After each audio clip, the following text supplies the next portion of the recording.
mooy conseil économique social et environnemental. D'accord. loolu mooy problème mu conseil. moo fi nekkoon moom la ñu ko épinglé. c'est la seule présidente. li andi problème bi loolu la. am na yeneen yi ci dugg nag mais du ma ci dugg ci détail fii ci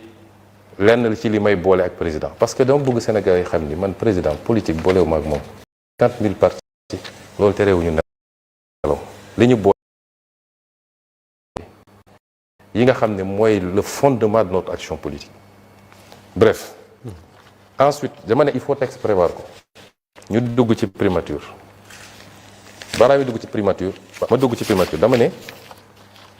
nit ñi nee nañu primature amul fonds secret c'est faux. Primature dafa am fonds secret boo xam ne fonds boppam la bu bokkul ak président de la République. Lii c'est le décret 2004-1186 portant création et fixant les règles d'organisation, de fonctionnement et de fonctionnement du programme de gestion de la paix en Casamance. C'est un décret de 2004 Abdoulaye Wade moo ko signé woon. C'est important ma wax ko parce que comme ils sont toujours de mauvaise foi bu ñu nee règles d'organisation et de fonctionnement du programme de gestion de la paix en Casamance rek ñu ne gis ngeen affaire u Casamance def dafa créer fonds man mosuma créer fonds 2004 la ko Abdoulaye Wade jël décret bi mi ngi nii. Je vais vous donner le décret après parce que lii dafa war a public. lii du lu secret c'est un décret signé contresigné et publié au journal officiel. la décret bi wax il est créé au niveau de la primature un programme dénommé programme de gestion de la paix en Casamance. Le programme placé sous l'autorité du Premier ministre est dirigé par le chef du service de l'administration générale et de l'équipement de la primature. Pour la mise en œuvre de ces activités, le programme dispose des ressources publiques de l'État sous forme de crédits inscrits au budget de l'État. Il est institué une procédure spéciale de mobilisation des crédits du budget de l'État destinés au fonctionnement et aux activités opérationnelles du programme. Les fonds correspondants sont versés dans un compte bancaire ouvert auprès d'un établissement bancaire de la place sur la base d'une demande du responsable du programme adressé au ministre chargé des Finances. ñu teg ci nag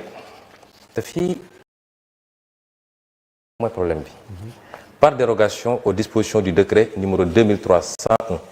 du 13 mars 2003 portant règlement général de la comptabilité publique,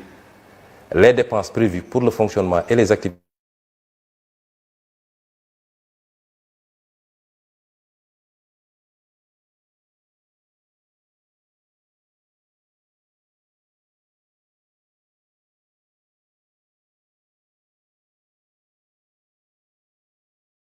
opérations liées. Donc ñi taxaw ñëpp ne primature amuñu fond xam nga mag war naa moytu di wax lu mu xamul. xam naa nag ay nit a leen di manipuler di leen info.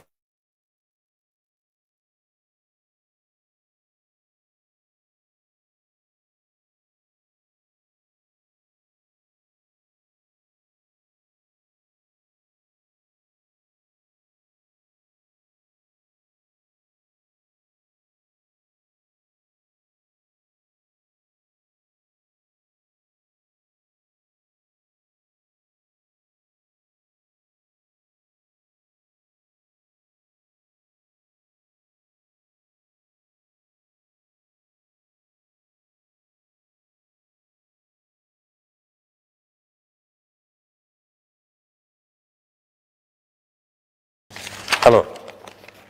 ñu ne léegi ni mu amee primature la amee présidence de la République lan mooy fonds la présidence de la République a un fonds de 7 milliards 956 millions te la ñuy nëbb Sénégal dañ ko war a xam 7 milliards 956 millions 296 mille 2024 fonds bi egg na 11 milliards et quelques 2024 bi waaw lan moo ko waral mooy bi ñu yegsee président dafa ne bi mu ñëwee fekk na ki ko fi jiitu woon vide fonds bi yëpp kon moom fekku fi fonds lu mel noonu am na primature te dinaa ci ñëw loolu tax li assemblée nationale proposé am solo bañ yu mel nii amati fonds bi ki prête serment moo koy vérifier mais ñu bañ a may nit ñu ne jox nañ la 7 milliards wala 3 milliards wala 2 milliards nga mun koo vider nu mu la neexee yow dem politiquer ko wala jënd ci say immeuble looy demee noonu loolu moo tax li ñu proposé am solo ñu ne 2024 bi ñu ñëwee ne nañ fekkuñu fi dara te foog président am ay fonds ma préciser aussi que ñun waxuñu fonds warul am dafa war a am dama gëm sax dañ ko war a yokk mais na transparent rek ñaar yooyu bokkul fonds bi dafa war a am muy fonds sociaux yi muy fonds à vocation sociale muy les fonds secrets parce que ma jox la ay misaal yu ndaw les autorités sont saisies régulièrement mais naa ci dellu si après ci ay cas sociaux yoo xam ne mën na laaj intervention am na nu ñu ko mën a organiser nag ba du doon affaire u président de la République wala affaire u premier ministre parce qu'on a un ministère dédié en réalité et c'est pourquoi ma préciser ko aussi cette loi qui a été proposée sur les fonds sociaux il y a une deuxième loi qui est sur ma table dama bañoon embouteillage am boobu c'est sur bi ñu proposé pour les fonds secrets am na une deuxième loi pour les fonds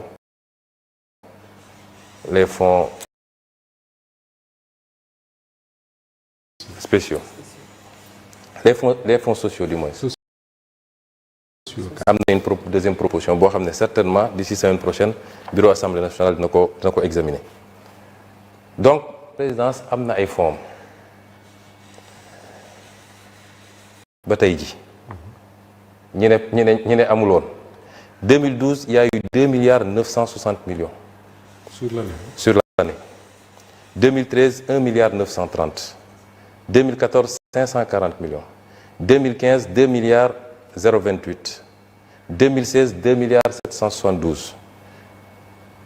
2016 2017 2 milliards 502 2018 2 milliards 190 2019 2 milliards 061 te boobu supprimé woon nañu primature su ngeen fàttali ko mais secrétaire général du gouvernement lañ doon affecté les fonds te dina am beneen incongruité bu may andi 2020 foofu la am lu bizarre parce que 2020 daanaka egg nañu 5 milliards 745 millions 2020 2021 1 milliard 450 2022 1 milliard 225 2023 1 milliard 122 2024 man li ma concerné c'est 1 milliard 150 millions mais dama ñëw sama DAGE bi ñëw ne ma fekk fa ab DAGE ma ne gars yi utal leen ma DAGE bu jub bu gëm yàlla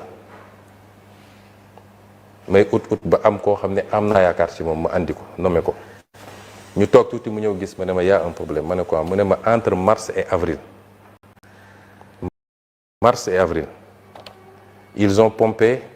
plus de 3 milliards ci compte fonds spéciaux primature bi.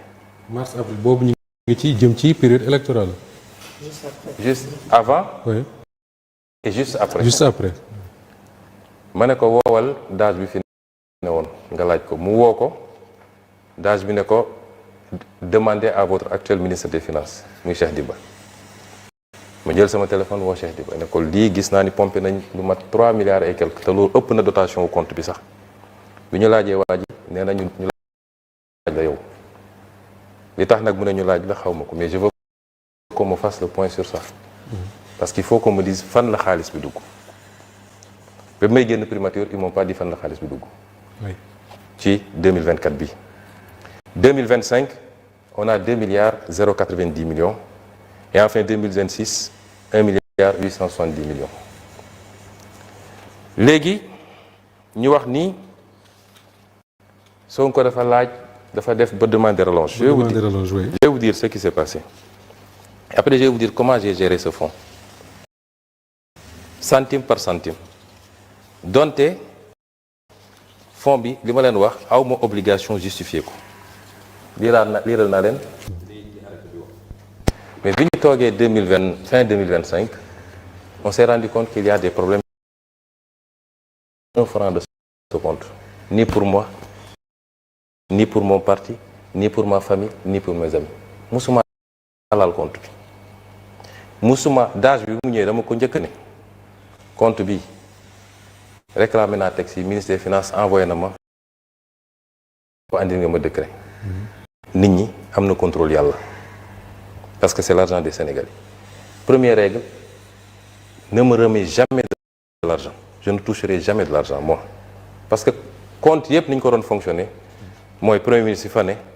wala président assemblée fii fonds sociaux la am amul ay fonds secret dañuy yëkkati un montant chaque mois jox ko moom nag mu xool nu mu koy kii su soxlaatee ne jox leen ma ne ko je ne toucherai jamais un franc bul mës a ñëw ne ma 10 millions ngi nii wala 20 millions ci sac teel lu ñu war a def na am traçabilité ba ci les dépenses sociales dama ko ne bul mës a jox xaalis nit bu dee ordonnance na andi ordonnance bi nga yónnee ñu dem jëndi ko pharmacie bu dee ku feebar tëdd hôpital nañ la andil facture bi nga dem fay directement ci hôpital wala ci clinique ba bu dee ku ñu war a génne ci loyam na la agence bi envoyé nañ la andil commandement agence bi nga dem fay parce que nous sommes tous sénégalais. nit mun na créer dossier médical fekk dara jotu ko nit mun na feebar sax nga jox ko xaalis liquide mu dem régler ko leneen continuer ak feebaram ma instaurer des lois bi ñu demee ba fin mi-2025 régional du gouvernement ma ne ko bindal le ministre des finances nga ne ko dañoo soxla ñu yokkal ñu parce qu'il y a des urgences. Les urgences c'est quoi? La primature est confrontée à un certain nombre de dépenses dont la prise en charge nécessite inscription dans la prochaine dépense 1000 ba bi ma fay jóge daanaka jënd may oto ñun ay épave lañ fa fekk ay oto yu màgget parce que bi ñu tasee bi ñu di supprimer primature tout le patrimoine de la primature dañ ko tasaare woon man bi ma ñëwee affaire étrangère ñoo ma jox oto bi ma doon circuler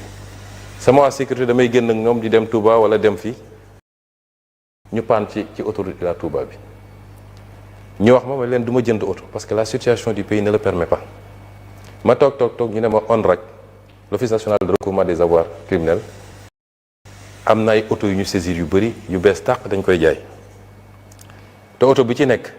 presque moitié prix lañ koy jaayee ma ne loolu c'est intéressant ma si yàgg ma ne man daal xaalis biens yi ñu nangu ci ay nit dama ko xaw a seexlu mu dellu si ne ma yow ñun buñ ko jëndul keneen na koy jënd rek ma def calcul bu gàtt ma ne bien bi su ma ko jëndee permettre naa état am ay véhicules mais xaalis bi delloo naa ko ci état parce que on rek bu ko jëlee trésor public la koy delloo muy un montant de 940 millions pour 27 véhicules neufs des 4x4 mun naa la génneel cotation auto bu nekk mi ngi nii boo xam ne on rek moo ko def man leen léegi passer par les procédures ba ñu am li ñu war a am yépp ils sont passés par les procédures ñu am délibération conseil d'administration on rek bi ñu notifié ñu ko ci la ñuy doog a jël auto yi pratiquement bi may jógee primature la ñuy livrer auto yi jotuma ko sax séddale muy 927 millions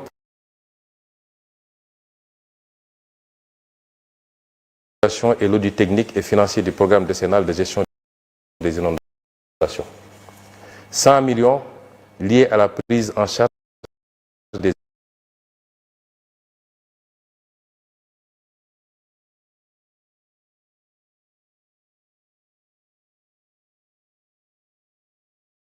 du comité de commémoration du massacre des tirailleurs sénégalais de Thiaroye 44.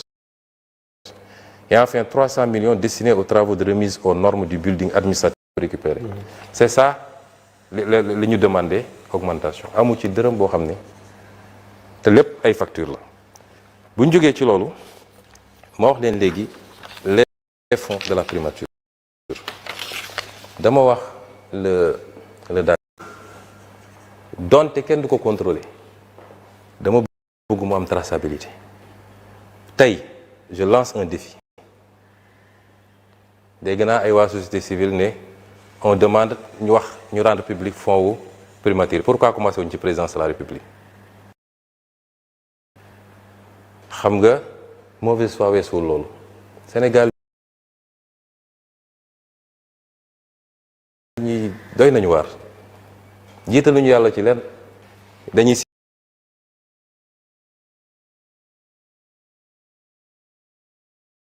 bëgguñu ko parce que man aw maa fee rek ñoom en réalité